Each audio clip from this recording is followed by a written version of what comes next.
ఈరోజు వినాయకుడికి భోజనాలు అంటే చాలా ఇష్టం కదా. చాలామంది చాలా రకమైన వంటకాలను చేసి నైవేద్యంగా పెట్టింటారు. అవన్నీ భోంచేసింటాడు. అప్పుడు కడుపు చాలా బరువు ఉంటుంది. వెళ్తూ ఉంటాడు. కొంతమంది కొత్తలో ఒక్కొక్కరు ఒక్కొక్కలాగా చెప్పారు. అంటే పార్వతీదేవియే శాపం ఇచ్చిందంటారు, కొంతమంది వినాయకుడు ఇచ్చిండే అని చెప్తారు. నాకు తెలిసింది నేను ఇందులో చెప్తాను. ఇద్దరు వెళ్తుంటారు.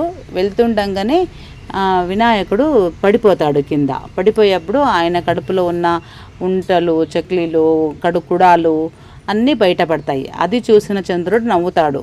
మొదలే చంద్రునికి నేను బాగున్నాను అనేసి అహంకారం ఉంటుందంట.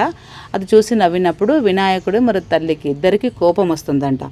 అప్పుడు చంద్రుడిని శపిస్తాడంట. అంటే నీ నన్ను చూసి నవ్వావు కదా, నిన్ను చూసిన వాళ్ళందరూ అపవాదం పాలు కాని అనేసి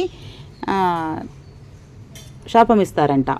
అప్పుడు చంద్రుడు వేడుకుంటాడు, లేదు నాది తప్పయింది, నన్ను అలా నవ్వకుండకూడదు, ఈ శాపం నుంచి విమోచన ఇవ్వండి అని చెప్తే, అప్పుడు లేదు శాపం అయితే వెనక్కి తీసుకోవడానికి రాదు, రోజు లేకపోయినా ఏ రోజు నవ్వావు కదా చంద్రుడిని వినాయకుడిని చూసి, ఆ రోజు నిన్ను ఎవరు చూసినా వాళ్ళకి అపవాదం తప్పదు అనేసి చెప్పారు. ఒకరేమో గౌరీ ఇచ్చింది శాపం అంటారు, ఒకరు గణేష ఇచ్చాడని చెప్తారు.